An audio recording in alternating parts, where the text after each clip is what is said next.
আজকের এই পর্বটিতে আমি আপনাদের দেওঘর সম্পর্কিত যাবতীয় তথ্য, যেমন কিভাবে আসবেন, কোথায় থাকবেন, কি কি ঘুরে দেখবেন, সব কিছু বিস্তারিতভাবে তুলে ধরব। এছাড়াও এই পর্বে আমরা 2 রাত 3 দিন দেওঘর ভ্রমণ সাথে পপুলার স্পটগুলি ঘুরে দেখার যাবতীয় তথ্য শেয়ার করে দেব।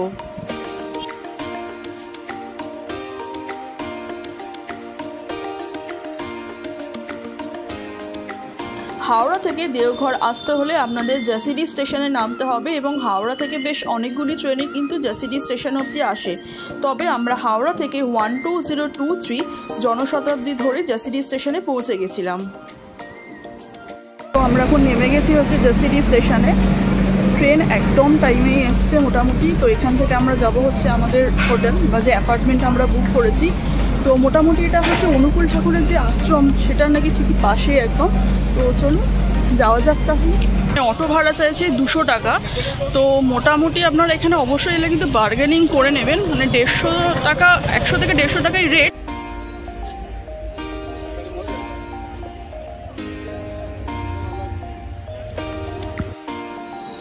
হাওড়া থেকে জেসিডি স্টেশনের দূরত্ব হচ্ছে 327 কিলোমিটার এবং পৌঁছতে সময় লাগবে প্রায় 6.5 ঘন্টা।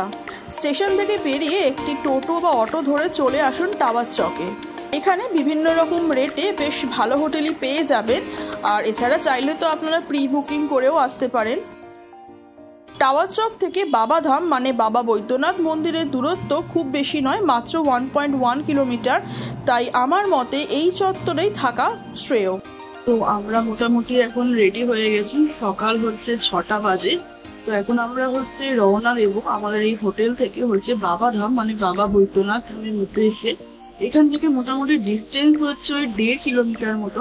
এখান থেকে একটা টোটো নিয়ে হয়তো আমরা মন্দির প্রাঙ্গণে পৌঁছে যাব।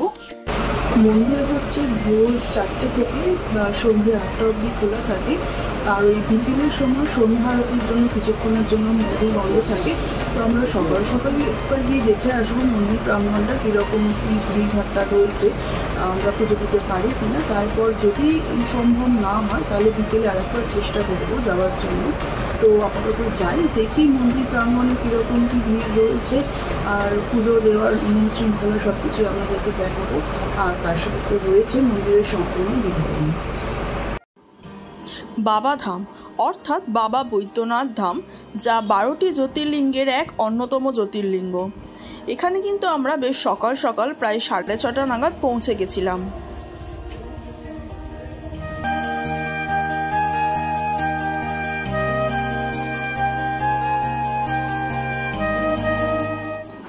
দেওঘরের প্রধান আকর্ষণ এই বাবা বৈদ্যনাথ ধাম।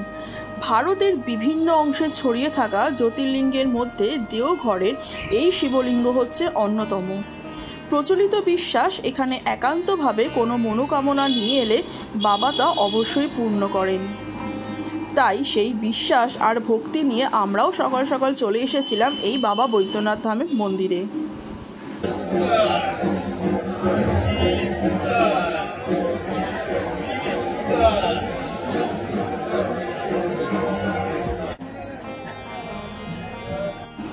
অগণিত ভক্ত আর প্রচুর মানুষজনের ভিড়ে আমরাও 1 ঘটি জল আর স্বল্প কিছু পুষ্প সামগ্রী নিয়ে আমরা দাঁড়িয়ে পড়েছিলাম লাইনে।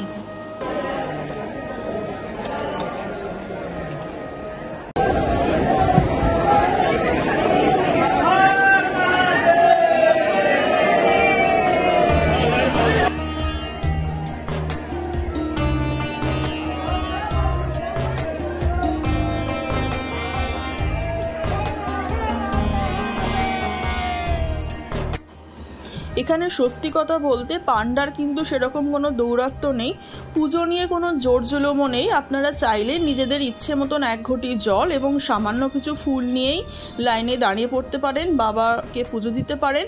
বাবার এমনকি বাবার মূর্তি বা শিবলিঙ্গ আপনারা ছুতেও পারেন। আমরা সাধারণ লাইনেই দাঁড়িয়েছিলাম, তবে এখানে ভিআইপি লাইনেরও ব্যবস্থা আছে। বিভিন্ন সময় সেটা বিভিন্ন রেট হয়ে যায়। আমরা যখন গেছিলাম সেটা 300 টাকা করে পার পার্সন পড়েছিল। সাধারণ লাইনে দাঁড়ালে কিন্তু আপনাকে বেশ অনেকটা সময় হাতে নিয়েই দাঁড়াতে হবে। मंदिरवा दक्षिणवा दान करा চলে এসেছি মন্দিরের গর্ভগৃহে। ভীষণ ঠেলাঠেলি ধাক্কাধাক্কি এর মধ্যেই দর্শন করে নিতে হবে আপনাদের বাবাকে।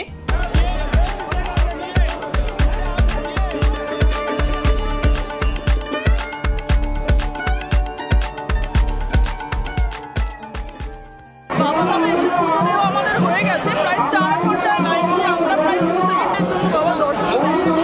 যাই হোক, বাবাকে প্রণাম করে গেছে। আর সকাল সকাল আসবেন, প্রচণ্ড ভিড়। আজকে সোমবারও নয়, শ্রাবণ মাসও নয়, তাও এত ভিড় সত্যি। আর সবথেকে বড় কথা, এখানে প্রচণ্ড অরাজকতা, কোনো নিয়ম শৃঙ্খলা নেই। যে যেখান থেকে পারছে এসে লাইনে ঢুকে যাচ্ছে। তাই সব কিছু মেনটেন করে এখানে ঢোকার পসিবল নয়। তাই চেষ্টা করবেন আর্লি মর্নিংয়ে এখানে চলে আসবে, তাহলে বাবার দর্শন আপনারা নিশ্চয়ই পাবেন। দেওঘর এক অন্যতম সতীপীঠ। এখানে দেবী পার্বতীর হৃদয় পড়েছিল বলে বিশ্বাস, তাই মনে করা হয় দেওঘর শিবের সবথেকে প্রিয় স্থান। এই মন্দির চত্বরে কিন্তু বেশ অনেকগুলি দেবদেবীর মন্দির আছে, যেমন রয়েছে গণেশ মন্দির, অন্নপূর্ণা মন্দির, বিভিন্ন রকম দেবদেবীর মন্দির। বৈদ্যনাথ বাবার মন্দিরের চূড়া থেকে পার্বতী মাতার মন্দিরের চূড়া পর্যন্ত এইরকম সুতো বা ধাগা দ্বারা বাঁধা থাকে। কথিত আছে বিবাহিত দম্পতিরা মানসিক রাখলে তারা বিবাহিত জীবন সুখের জন্যই নাকি এই ধাগা বেঁধে রাখেন।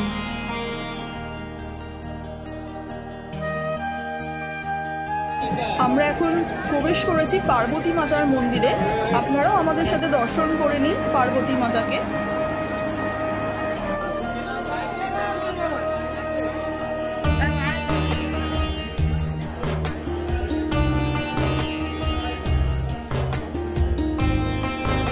এখানে মন্দির চত্বরের পাশেই আছে প্যাড়া গলি। এখান থেকে আপনারা সুস্বাদু প্যাড়া কিনে নিতে পারেন। দেওঘরের প্যাড়া কিন্তু খুব বিখ্যাত এবং খুব সুস্বাদুও বটে। এছাড়া পুজো দিয়ে টুকটাক জলখাবারও আপনারা এখান থেকে খেয়েও নিতে পারেন।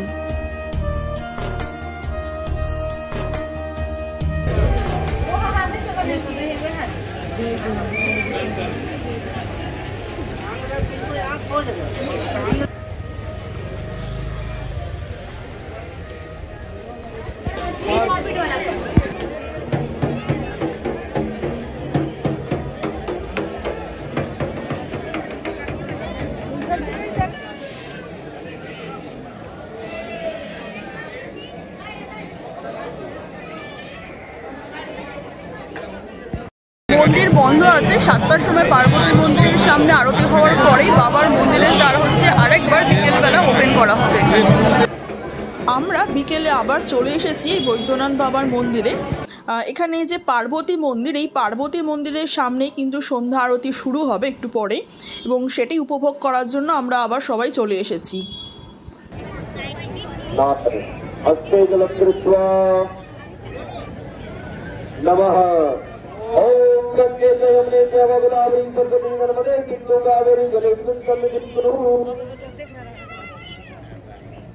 সন্ধ্যে 7টা বাজে, তো আমরা আর একবার চলে এসেছি বাবা বৈদ্যনাথ মন্দিরে। এখন এখানে পার্বতী মন্দিরের সামনে ঠিক সন্ধ্যা আরতি শুরু হবে। তো সবাই আমরা এসেছি, এখানে বসে আছি, দেখি কখন শুরু হয়। এরপরে আরেকবার চেষ্টা করবো আমরা বিকেলবেলা এই বৈদ্যনাথ বাবাকে দর্শন করার জন্য। দেখা যাক কতটুকু কি করতে পারি আমরা এখন এখানে।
আজকে হচ্ছে আমাদের দেওঘরের সেকেন্ড ডে, আর আজকে হচ্ছে আমরা দেওঘরের আশেপাশে অর্থাৎ লোকাল সাইট সিইংস কিছু এক্সপ্লোর করে দেখব।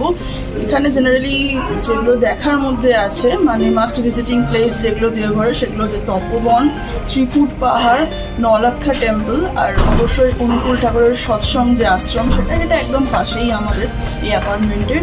তো সেইগুলি আর কি আজকে আমরা ঘুরে দেখার চেষ্টা করব। তাহলে চলুন বেরিয়ে পড়া যাক।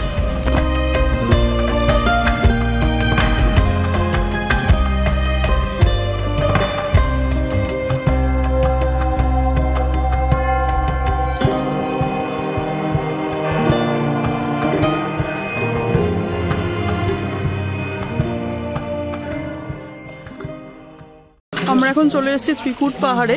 পাহাড়টা বেশ সুন্দর, এখানে 3টে চূড়া আছে, যা গাইড দাদা আমাদের বললেন আর কি। ব্রহ্মা, বিষ্ণু, মহেশ্বর 3 দেবতার নামে হচ্ছে এখানে পাহাড়ের চূড়াগুলো। ভীষণ সুন্দর একটা জঙ্গলের একটা পরিবেশ রয়েছে, প্রচুর গ্রিনারিজ রয়েছে এখানে, আর পরিবেশটা খুবই ভালো। চলুন দেখা যায় কতদূর যাওয়া যায় এই পাহাড়ে আর কি কি দেখা যায় এখানে। এবার এগিয়ে চললাম আমরা ত্রিকুট পাহাড়ের উদ্দেশ্যে।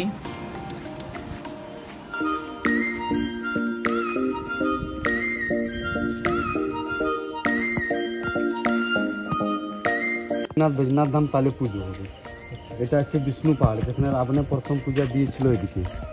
এটা হচ্ছে মহেশ্বর, ব্রহ্মা, বিষ্ণু, মহেশ্বর 3 চূড়ো মিশিয়ে নাম হলো ত্রিকুট পাহাড়। যে লোক এদিকে একবার আসলে বাবা এদিকে 3 বার ডাকবে। এই 3টি চূড়া ছাড়াও আছে অসংখ্য দেবদেবীর মন্দির আর ত্রিকুটেশ্বর মহাদেবের মন্দির। এই 3টি শৃঙ্গের মধ্যে 2টিতে নাকি ট্রেকিং করে ওঠা যায়, যদিও প্রায় 3 থেকে 4 ঘন্টা সময় লাগে ট্রেকিং করতে। এই ত্রিকুট পাহাড় একটি ক্ষয়জাত পাহাড় এবং সমুদ্রপৃষ্ঠ থেকে এর উচ্চতা প্রায় 2400 মিটার মতন। 2009 সালে ঝাড়খণ্ডে প্রথম রোপওয়ে স্টার্ট হয়েছিল, কিন্তু দুর্ভাগ্যবশত 2022 সালের অক্টোবর মাসে একটি ম্যাসিভ অ্যাক্সিডেন্ট হয় এখানে। রোপওয়েটি ভেঙে পড়ে, আর সেই কেবল যেটা আপনারা এখানে দেখতে পাচ্ছেন, সেই কেবল এটা, যেটা ওই সময় রোপওয়ে অ্যাক্সিডেন্টের সময় ছিঁড়ে পড়ে গেছিল এবং ভয়াবহ একটি অ্যাক্সিডেন্ট হয় সেখানে। তারপর থেকে রোপওয়ে এখনো অবধি, মানে আজ অবধি বন্ধই রয়েছে। সেরকমভাবে মেরামতির কাজও এখানে এখন দেখতে পেলাম না শুরু হয়েছে বলে। তো যাই হোক, আমরা এখন চেষ্টা করছি পায়ে হেঁটে ওপরে ওঠার এবং পাহাড়গুলো বা যে মন্দিরগুলো রয়েছে সেগুলো দর্শন করে নেওয়ার।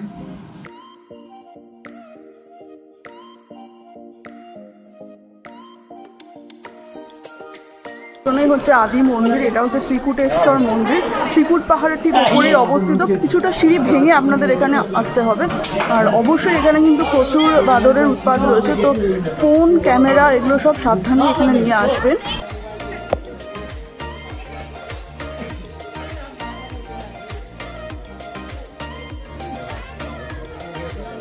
পাহাড়ের ঠিক উল্টো দিকেই আছে পার্বতী মাতার মন্দির। এখানে টোটাল 5টা মন্দির আছে। আপনারা এলে কিন্তু সব মন্দিরগুলো একে দর্শন করে কিন্তু ভুলবেন না।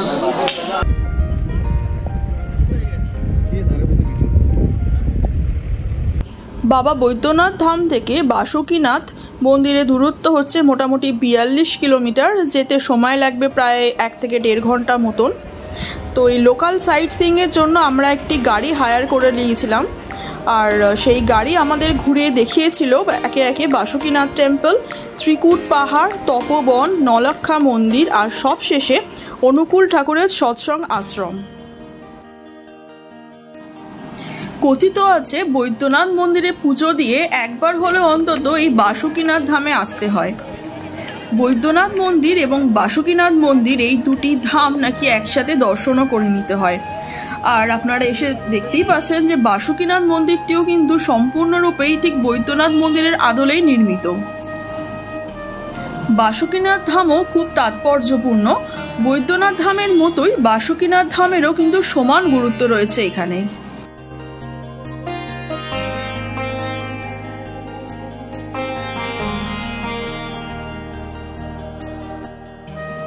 ত্রিকুট পাহাড় ঘুরে আমরা বেরিয়ে পড়লাম আমাদের পরবর্তী গন্তব্য, যেটা হচ্ছে তপোবন পাহাড়ের দিকে। তপোবনে এসে আমরা একজন গাইড দাদাকে নিয়েছিলাম, কারণ গাইড ছাড়া এই পাহাড়ে ওঠাটা একটু বিপজ্জনক বলে আমার মনে হয়েছিল, তাই গাইড ছাড়া এখানে না ওঠাই ভালো। এখন আমরা চলে এসেছি পবিত্র ভূমি তপবনে। তপবনের দূরত্ব দেওঘর থেকে মাত্র 10 কিলোমিটার মতন। এটি সম্পূর্ণ একটি পার্বত্য অঞ্চল এবং চারিধারে দেখতেই পাচ্ছেন বড় বড় পাথর পড়ে রয়েছে, উঁচু উঁচু পাহাড়, আর পাহাড়ের মাঝে রয়েছে অনেক গুহা। এই পাহাড়ে গুহাতে বিভিন্ন সময় নাকি বিভিন্ন ঋষি মুনিরা তপস্যা করে গেছিলেন। প্রথমে কিন্তু আপনাকে বেশ অনেকগুলোই সিঁড়ি ভেঙে কিন্তু ওপরে উঠতে হবে, আর তারপরেই রয়েছে সেই বিপজ্জনক পাথুরে রাস্তা।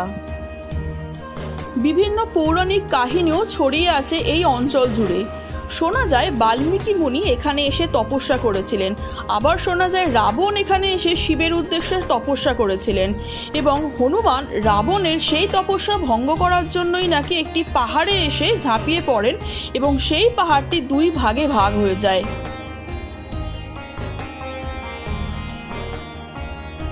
এছাড়া হনুমানজি এখানে নাকি তাণ্ডব লীলা চালায়, ফলে পাহাড়গুলো ভেঙে টুকরো টুকরো হয়ে যায়।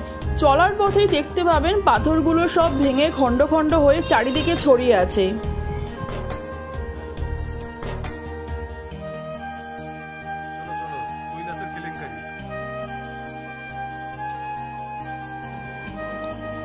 পাশে রয়েছে হনুমানজির মন্দির।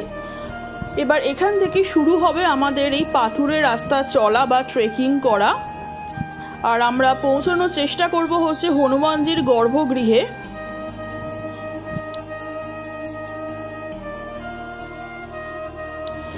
এই দেখুন দুদিকে রয়েছে উঁচু উঁচু পাহাড়, আর সেই পাহাড়ের মধ্যে দিয়েই আমাদের এগিয়ে চলতে হবে। এখান দিয়ে যেতে হবে আমাদের সবাইকে একে একে।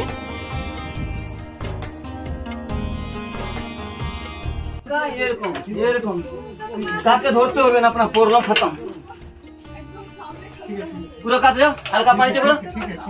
आप निकलेगा तब ना जाएंगे हम। इसको ठेलिए, इसको ওটাকে ঠেলো। হ্যাঁ ওইটাকে ঠেলো, তাহলে ব্যালেন্স পাবে। ওইটাকে সামনেরটাকে হ্যাঁ হ্যাঁ হ্যাঁ।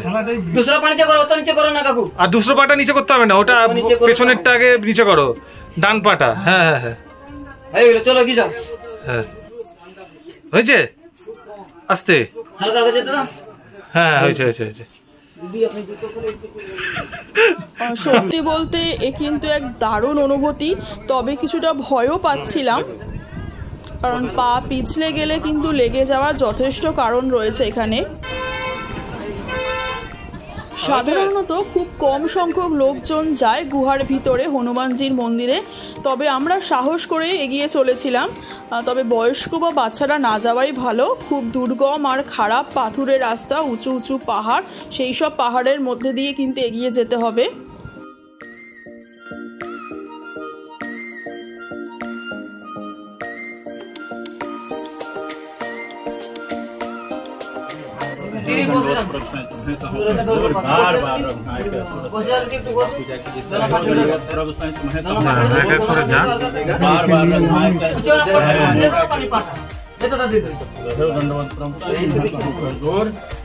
আমরা এগিয়ে চলেছি, পথে নানান জায়গায় হনুমানজির মন্দির পড়বে, তবে আমরা গর্ভগৃহেই যাচ্ছি। এখন চলে এসেছি এখন হনুমানজির গর্ভগৃহে।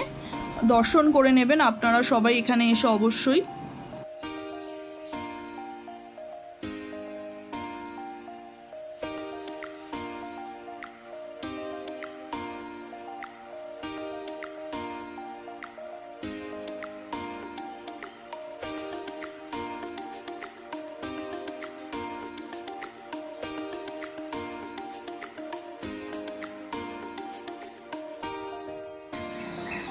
আবার এগিয়ে চললাম সেই দুভাগ হয়ে যাওয়া পাহাড়ের দিকে। আরও বিপদসংকুল রাস্তা, কিন্তু এক অন্যরকম অনুভূতি, অ্যাডভেঞ্চার, সব কিছুই কিন্তু মিলেমিশে একাকার এখানে। सबको बंदी बना के रखा था, बंदर का रूप में अपना हनुमान जी को पूजा कोई नहीं करता था। हनुमान जी को गर्दना शक्ति से बजा जाता है। जितना पहाड़ देख रहे हैं, जितना पहाड़ से जा रहे हैं, इसी तरह गर्दना शक्ति से करार पड़ता है। हम करने वाले सब ये चारों तक धर्म करता था, इसमें परमान चलने लगा। हनुमान जी अपना आप को कितने हरिये ना जाए वीडियो में खराब है ना दादा, गाड़ी पास कर बना था जाओ जाओ आस्ते आस्ते जाओ तो भाई।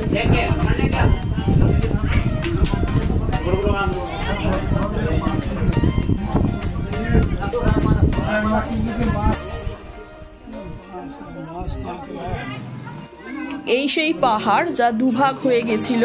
এখানে আপনারা চাইলে দান দক্ষিণা দিয়ে নিজেদের গোত্র বলে পুজোও দিতে পারেন। খুব সংকীর্ণ জায়গা, এখান দিয়ে আপনাকে এগিয়ে চলে যেতে হবে।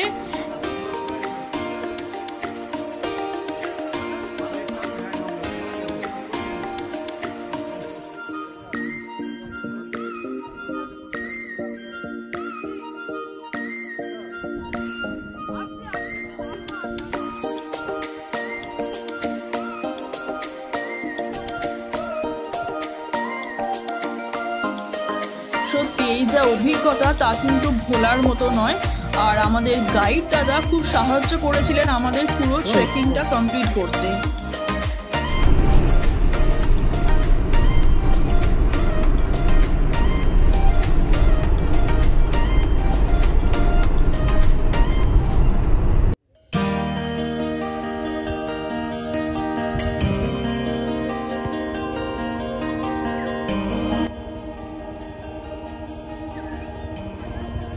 তপবন ঘুরে আমরা এখন চলে এসেছি হচ্ছে নওলাক্ষা মন্দিরে।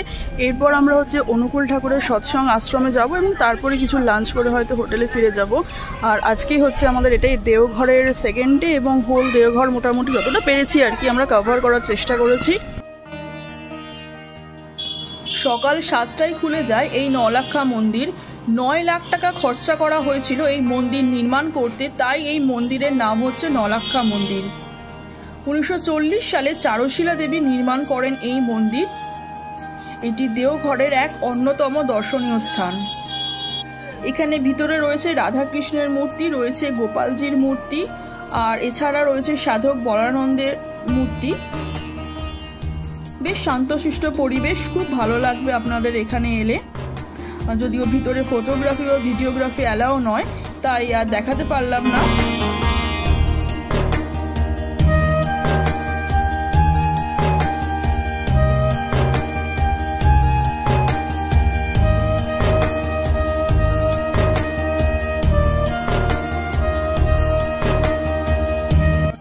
অনুকূল ঠাকুরের সৎসঙ্গ আশ্রম, যা দেওঘরের বাবা বৈদ্যনাথ মন্দির থেকে মাত্র 5.6 কিলোমিটার দূরে অবস্থিত। একটা টোটো বা অটো নিয়ে আপনারা খুব সহজেই চলে আসতে পারেন। এখানেও কিন্তু আশ্রমের ভিতরে ভিডিওগ্রাফি বা ফটোগ্রাফি অ্যালাউ নয়, তাই আমি সমগ্র আশ্রমের চিত্রটা আপনাদের কাছে তুলে ধরতে পারলাম না। এর সাথে লাগোয়া রয়েছে আনন্দবাজার, যেখানে যারা শিষ্য এই অনুকূল ঠাকুরে তারা হচ্ছে সারা বছর থাকা এবং খুব ন্যূনতম মূল্যে খাবার গ্রহণ করতে পারে। এছাড়া সাধারণ মানুষের জন্য দুবেলা এখানে খাবারের ব্যবস্থা করা হয়েছে। এটাই ছিল আজকের আমাদের ভ্রমণের লাস্ট স্পট। এরপর আমরা হচ্ছে এখান থেকে হোটেলে ফিরে আসি।